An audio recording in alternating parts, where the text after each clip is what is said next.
Pernikahan yang tak diinginkan. Bab 251. Aku pingin tahu, Mas. Siapa yang mengendalikan Zaina untuk mencelakai Umi? Keke Azarin sambil menatap serius tanpa berkedip sama sekali, seolah menunjukkan keseriusannya. Sayang, Mas. Pertanyaan Azarin yang semakin mendesak menusuk seperti sembilu di dada Din. Suasana di ruang makan mendadak menegang, seolah udara pun ikut menahan napas. Tatapan istrinya tidak bisa dia hindari, mata Azarin memancarkan kecemasan yang berubah menjadi kecurigaan. Din tahu, ini yang paling dia takuti. Jika Azarin tahu bahwa nomor yang ingin dia telusuri adalah milik Bu Ramlah, mantan mertuanya, bisa saja istrinya bertindak di luar kendali. Azarin bisa nekat datang sendiri ke kediaman mereka. Bahkan menghadapi jenderal seorang diri. Din hendak membuka mulut, menyusun kata agar tak menyulut amarah, tetapi belum sempat satu pun suara keluar, tiba-tiba ponselnya berdering nyaring di atas meja. Semua mata langsung tertuju pada suara itu. Din cepat-cepat meraihnya. Layarnya menampilkan nama rumah sakit tempat Herlina dirawat. Tanpa pikir panjang, dia menerima panggilan itu. "Assalamualaikum," ucapnya cepat. Suara dokter di seberang terdengar jelas dan serius, namun di akhir kalimatnya, wajah Din berubah. Bibirnya merekah lirih mengucap, "Alhamdulillah." Diikuti helaan napas panjang dan lega, seolah beban yang menghimpit dadanya akhirnya sedikit terangkat. Setelah menutup panggilan, dia menatap Azarin dengan mata yang kini berbinar. "Sayang," ucapnya pelan namun penuh harap, "Umi sudah sadar. Kita diminta segera ke rumah sakit." Nada antusiasnya menggema, seolah menggusur dinginnya ketegangan yang sempat menguasai ruang makan. Kata Zaina di ruang mediasi kemarin, kalau aku tidak salah, sebelum kejadian Umi jatuh pingsan, Umi sempat mengingat sesuatu, ujar Din lagi, membuat Azarin segera berdiri dari tempatnya duduk. 2. Mata Herlina mengerjap lemah, pandangannya berkeliling ruangan ICU yang dipenuhi alat medis, lalu terhenti pada sosok perempuan bercadar di hadapannya. "Maaf. Siapa?" "Ya." Tanyanya lirih, suaranya serak namun cukup jelas untuk menamparkan perasaan Azarin. Azarin menelan ludah dengan susah payah, menahan tangis yang sudah nyaris pecah. Dalam getar suaranya, dia menjawab pelan, "Aku Aza, Umi." Tak ada penjelasan panjang. Tak ada harapan besar bahwa ibunya akan tiba-tiba ingat. Yang dia berikan hanya suara lembut, dan tatapan tulus yang penuh rindu. "Gimana perasaan Umi sekarang?" Lanjutnya, sambil menggenggam ujung selimut yang menutupi tubuh ibunya. "Apa yang Umi rasakan saat ini?" Namun Herlina hanya menatap kosong ke langit-langit, seolah kata-kata itu belum bisa menembus kabut ingatannya. Tak ada jawaban yang keluar, hanya detak jantung di monitor yang berdetak pelan namun teratur. Sebelum Herlina sempat merespons lagi, langkah kaki dokter terdengar mendekat, diikuti dua perawat yang membawa peralatan. Sang dokter tersenyum ramah dan meminta izin untuk memeriksa kondisi pasien lebih lanjut. "Mengerti?" Azarin mundur perlahan. Dia melangkah keluar ruangan ICU, menahan napas panjang yang terasa menggantung di tenggorokannya. Din menyusul di belakang istrinya, lalu menggenggam tangannya. Di luar, kaca jendela ICU menjadi penghubung satu-satunya untuk tetap melihat ibunya. Di sisi mereka, Bu Mahira berdiri dalam diam. Tatapannya lembut, penuh empati. Dia lalu mengulurkan tangan dan meraih pundak Azarin, mengelusnya perlahan. Tak ada kata yang keluar, tetapi sentuhan itu lebih dari cukup untuk membuat Azarin merasa tidak sendirian. Sementara itu, Davian tampak mengayun pelan tubuh kecil Alina dalam gendongannya.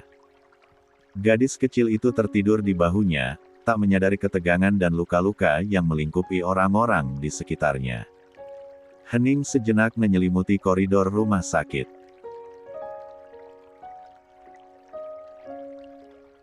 Tak ada yang bicara. Hanya napas, dan tatapan mereka yang terpaku pada sosok Herlina di balik kaca. Azarin hanya bisa tersenyum kecut di balik cadar. Hatinya mencelos, seperti dicabik-cabik dari dalam. Rasa pedih itu begitu nyata, menggores lebih dalam dari luka fisik manapun. Namun, dia berusaha menahan semuanya. Karena meski tak dikenali, melihat sang ibu kembali membuka mata, masih bisa bernapas, itu jauh lebih berarti. Din yang berdiri di samping istrinya, segera memeluk pundaknya. Telapak tangan Din mengelus lembut, berusaha menjadi penopang di tengah badai kecil yang kembali menimpa hati istrinya. "Tidak apa, sayang," bisiknya pelan, hangat di telinga Azarin. "Nanti perlahan-lahan, ya. Sekarang Umi masih dalam masa pemulihan. Obat yang Zaina berikan itu cukup keras, butuh waktu buat dikeluarkan sepenuhnya dari tubuh Umi." Azarin mengangguk pelan. Matanya tampak memerah, namun tak ada air mata yang jatuh. Dia tak ingin menangis di depan ibunya. Dia hanya menatap lekat wajah yang begitu dia rindukan. Di seberang ranjang, dokter dan perawat tampak sibuk memeriksa monitor dan catatan medis, memberikan arahan perawatan lanjutan. Mesin-mesin di sekitar tempat tidur masih berbunyi ritmis, seolah mengingatkan bahwa hidup, meski perlahan dan tak sempurna masih terus berjalan. 3. Tak lama setelah suasana kembali tenang, pintu ICU terbuka. Seorang dokter parubaya keluar dengan wajah lelah namun, tetap profesional. Dia menghampiri Din dan Azarin yang langsung berdiri mendekat, begitu pula dengan Bu Mahira dan Davian yang masih menggendong Alina. Dokter itu membuka catatan medis di tangannya, lalu menatap mereka dengan serius. "Secara umum, kondisi Bu Herlina sudah jauh lebih stabil dibandingkan sebelumnya," ucapnya pelan. "Kesadarannya sudah kembali, namun dari pemeriksaan neurokognitif awal, memang ada gangguan pada fungsi memori jangka pendek dan pengenalan wajah." Dokter itu menatap Azarin sejenak, lalu kembali menunduk ke catatannya. Hasil laboratorium terbaru juga menunjukkan bahwa dalam sistem metabolik beliau masih terdapat sisa senyawa psikoaktif berkategori golongan neurodepresan kuat. Kemungkinan besar ini adalah efek kumulatif dari obat yang diberikan dalam dosis tidak wajar. Senyawa ini bekerja memperlambat transmisi sinyal antar sel saraf, dan dalam jangka panjang bisa memengaruhi kestabilan emosional, kognisi, hingga respons motorik. Azarin menunduk, pundaknya meluruh diringi helaan napasnya yang berat. Tak ada kata yang terucap. Efek ini bersifat kompleks dan sulit dipulihkan sepenuhnya. Proses detoksifikasi alami tubuh akan membutuhkan waktu, mungkin berbulan-bulan, dan itu pun tidak menjamin pemulihan total. Harus disiapkan kemungkinan bahwa memori dan fungsi mental beliau tidak akan kembali 100% seperti semula. Dokter berhenti sejenak, memberikan ruang bagi keluarga untuk mencerna informasi itu. Selama masa pengobatan lanjutan, akan ada fase evaluasi bertahap, untuk melihat sejauh mana dampak kerusakan yang ditimbulkan. Dan saya harus menyampaikan dengan jujur, keluarga perlu bersiap untuk kemungkinan terburuknya, termasuk deteriorasi fungsi otak yang bersifat progresif. "Saya masih belum paham, Dok. Bisa jelaskan lebih rinci, dampak terburuknya?" ujar Daen serius sambil mengerutkan keningnya. Dokter menatap Din dengan ekspresi penuh empati, mencoba memahami kondisi psikologis keluarga pasien yang tak ingin menerka-nerka. "Pertanyaan yang sangat wajar, Pak Din," ucap dokter tenang, tetapi tetap tegas. "Kalau kita berbicara tentang deteriorasi fungsi otak yang bersifat progresif, itu artinya kondisi otak Bu Herlina bisa semakin menurun dari waktu ke waktu, tergantung seberapa besar kerusakan yang sudah terjadi dan seberapa kuat daya pulih tubuhnya." Dia menarik napas sejenak, lalu menjelaskan lebih lanjut. "Secara medis, ini bisa meliputi beberapa hal. Pertama, gangguan memori jangka panjang beliau mungkin akan sulit mengingat kembali kejadian-kejadian penting di masa lalu, termasuk nama, hubungan keluarga, bahkan identitas dirinya sendiri."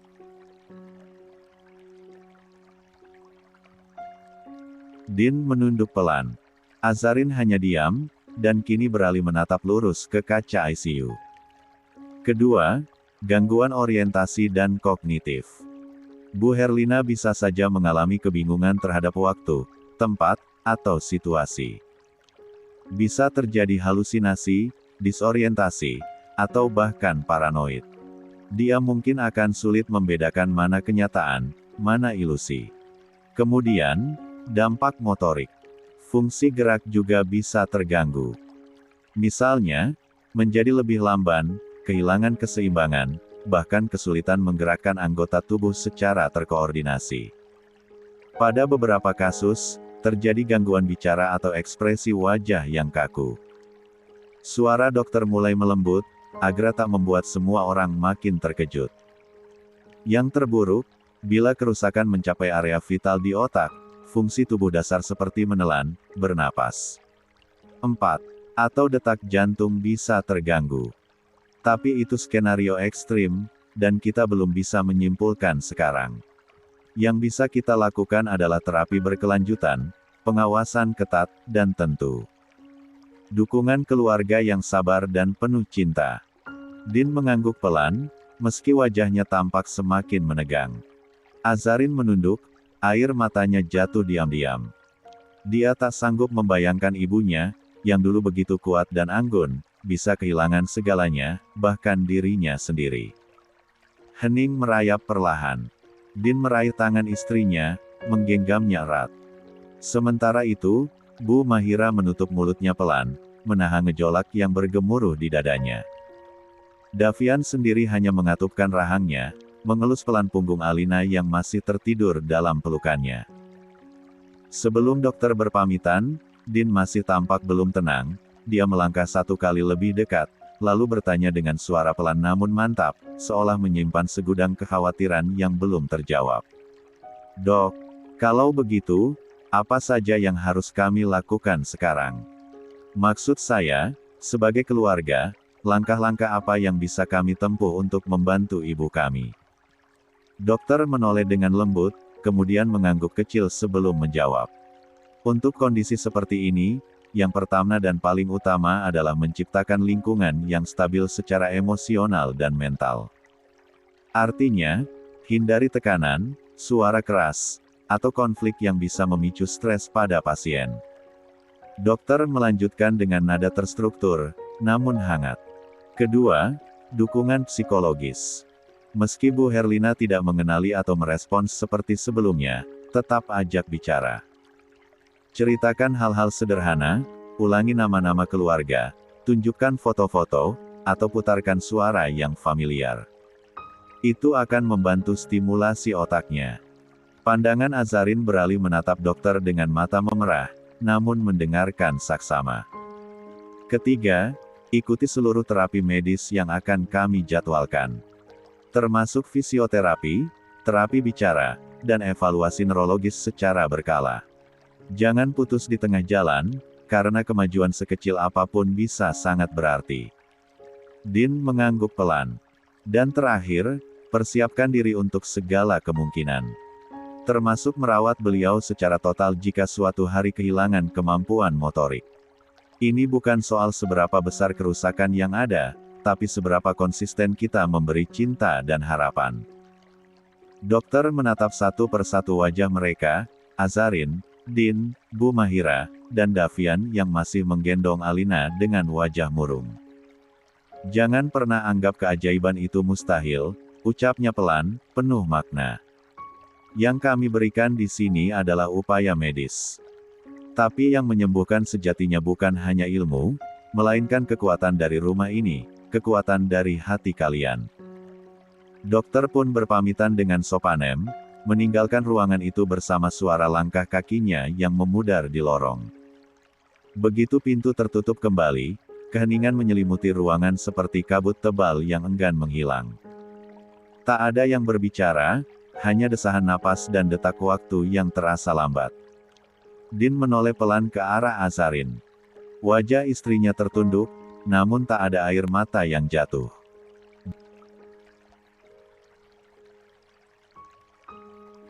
Justru karena itu, dadanya makin terasa sesak. Sebab diamnya Azarin bukan tanda kuat, tetapi bukti luka yang terlalu dalam untuk diucap. Perlahan, dia menarik tubuh mungil itu ke dalam pelukannya, memeluknya penuh. 5. Hati-hati seolah takut istrinya retak jika didekap terlalu erat. Tanpa suara, Din mengecup kepala Azarin yang masih tertunduk.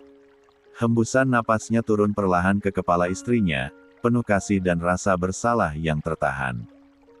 Dia tahu ini bukan waktunya menyalahkan siapapun, bahkan bukan dirinya. Namun tetap saja, rasa cemas menyelimuti pikirannya, terlebih dengan kandungan Azarin yang harus tetap dijaga dari tekanan seperti ini. Bu Mahira ikut melangkah mendekat. Wajahnya menua dalam diam yang sabar.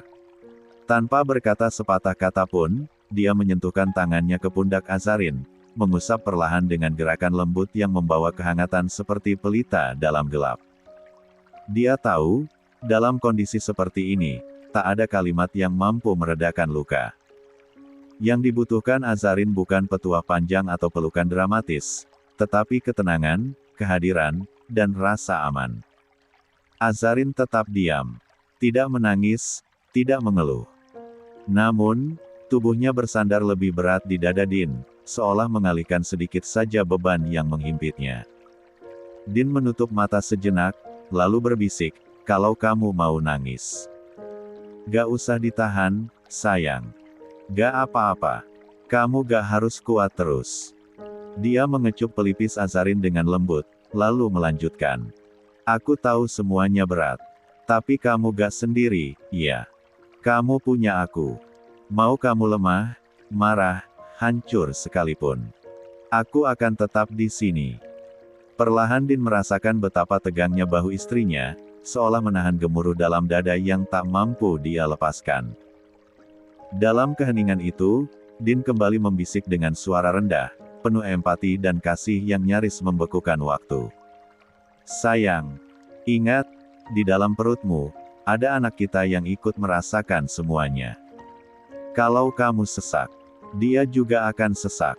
Kalau kamu dia, tapi terluka, dia akan merasakan luka itu juga." Din mengusap tengkuk Azarin lembut, lalu menyentuh perut istrinya dengan penuh kehati-hatian, seolah tengah menenangkan dua jiwa sekaligus.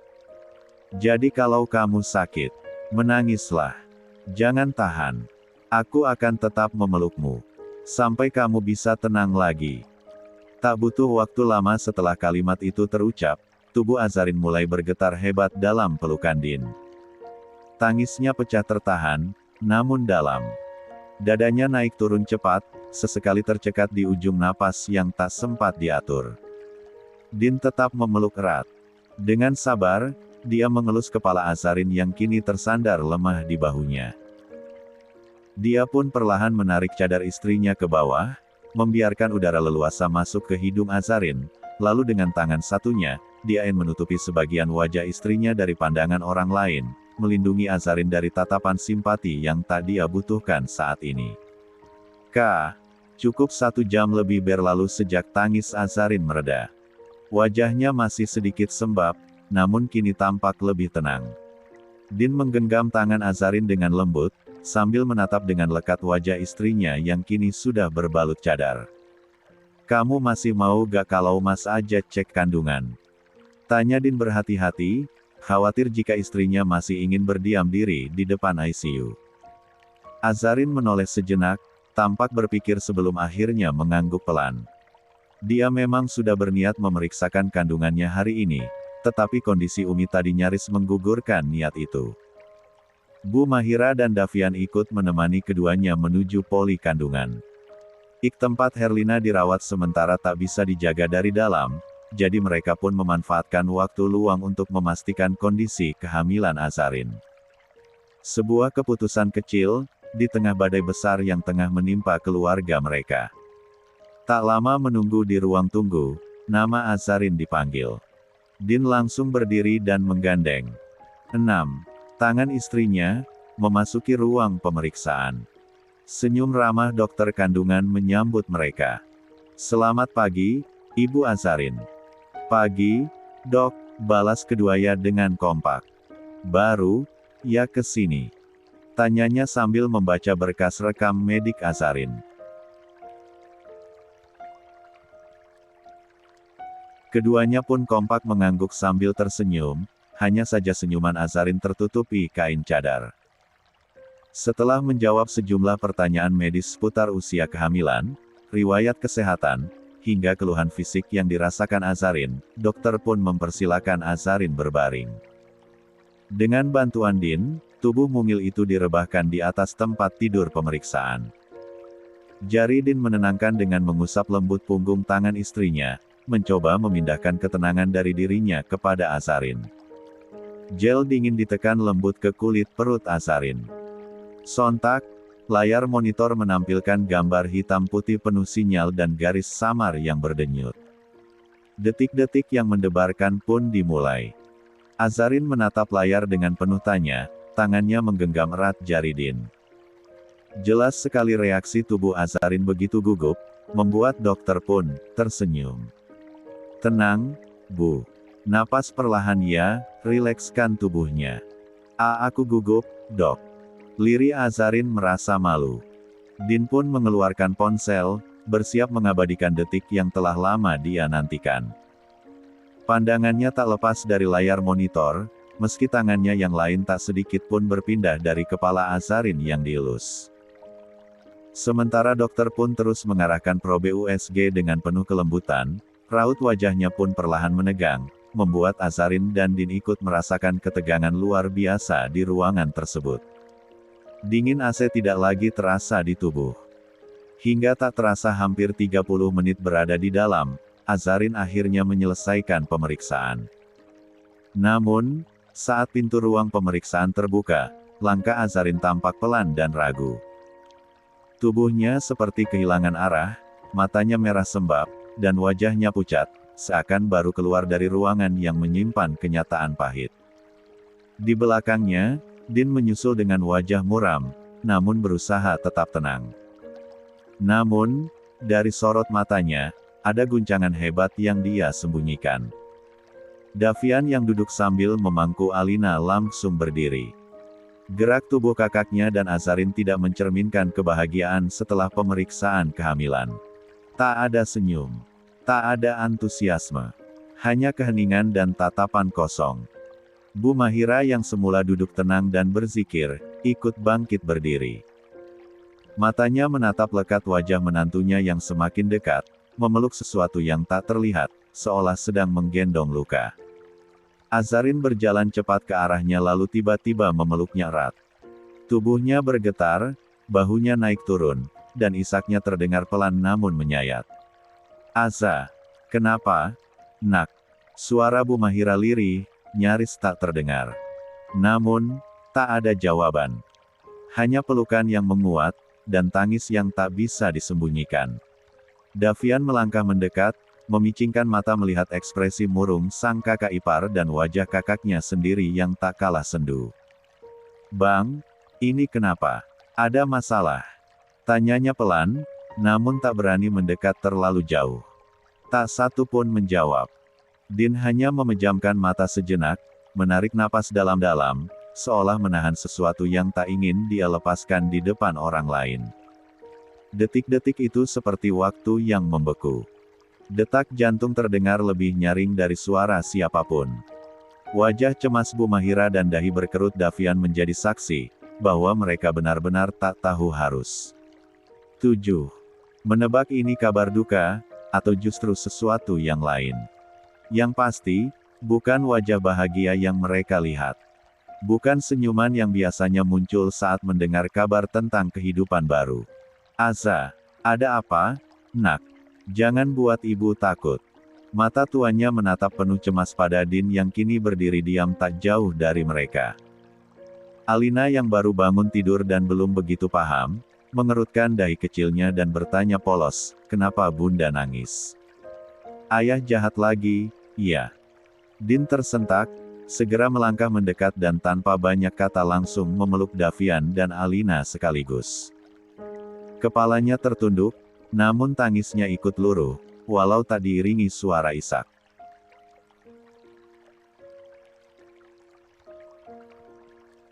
Hanya bahunya yang naik turun pelan, seperti menahan gelombang emosi yang hampir tak terbendung. Bang. Ini apa sih? Kalian kok malah nangis semua, bikin panik, ujar Davian cemas, mulai mengira sesuatu yang buruk. Pandangannya bolak-balik antara Azarin yang masih dalam dekapan Bu Mahira dan Din yang kini tak melepaskan pelukannya. Astagfirullah, ada apa sih ini? Kenapa pada nangis sih? Davian mencoba mendorong Din agar pelukan kakaknya terlepas. Bang! Davian akhirnya membentak, matanya menjam. Ada apa sebenarnya? Kenapa kamu diam saja sih? Perasaanku jadi gak enak. Namun, bukannya menjawab, Din justru semakin menenggelamkan wajahnya di pundak Davian. Napasnya tak beraturan, seperti menimbang apakah harus jujur atau tetap menyimpan apa yang dia tahu. Azarin pun, masih terisak pelan, menggeleng-geleng dalam pelukan Bu Mahira yang kini hanya bisa mengelus punggungnya lembut. Ya Allah, ada apa sih, Bang? Tanya Davian lagi, nadanya makin terdengar frustrasi, kenapa semua menangis? Bukannya tadi kalian masuk buat USG? Seharusnya. Kabar baik, kan? Calon keponakanku baik-baik saja, kan? Tak ada yang menjawab. Hanya tangis tertahan, napas tertahan, dan kesunyian yang makin menghimpit. Davian menatap kakaknya lebih tajam, sedikit panik. Bang, jangan buat aku nebak-nebak hal buruk, dong. Kalau memang ada yang salah, kasih tahu. Kita hadapi sama-sama. Tapi jangan diam kayak gini. Din mendongak perlahan. Tatapan matanya buram, seolah ada beban yang belum sanggup dia lepaskan. Kadang, suaranya serak, pelan, ambigu. Tuhan memberikan sesuatu yang tak pernah kita minta, dalam waktu yang paling tidak kita duga. Davian terdiam, dada mendadak terasa sesak. Bang, maksudmu, ada yang gak beres sama janinnya. Din menghela napas panjang. Tangannya gemetar ringan saat meraih bahu adiknya. Dav, kamu pernah ngerasa senang dan takut dalam waktu bersamaan? Davian mengangguk pelan. Iya, sering. Tapi sekarang aku lebih takut kalau abang terus pakai kata-kata yang muter-muter gini. Aku butuh kepastian. Apa yang sebenarnya terjadi, Bang? Ujarnya makin gemas dengan sang kakak. Din menunduk lagi, sebelum akhirnya dia mengangkat wajahnya, menatap mata adiknya, lalu menoleh ke arah Azarin yang kini mulai tenang dalam pelukan sang ibu. Air matanya belum sepenuhnya kering. Aza, dia. Din berhenti sejenak, suaranya hampir pecah. Dia sedang mengandung. Tapi bukan cuma satu. Mata Davian membelalak. Bukan cuma satu. Maksudnya. Din menelan ludah, dan akhirnya tersenyum samar walau air matanya masih menggantung. Aza hamil. 8. Anak kembar, Dav. Sunyi. Tak ada suara. Bahkan napas pun seperti tertahan di tenggorokan semua orang. Istriku hamil, Bu, Dav. Hamil anak kembar. Ulang Din lagi, menegaskan kalimatnya. Tatapan Davian mengambang, seolah jiwanya terlepas sejenak dari raga. Wajahnya melongo, rahangnya menggantung tanpa suara, matanya membelalak tanpa kedip. Dia menatap Din, lalu Azarin, lalu kembali ke Din. Mencari celah bahwa mungkin ini hanya lelucon absurd yang dibuat di tengah tekanan. Namun, tidak ada tawa dari Din. Tidak ada senyum menggoda seperti biasanya. Yang ada hanya mata yang masih basah, bahu yang masih berat menanggung tanggung jawab sebagai suami dan calon.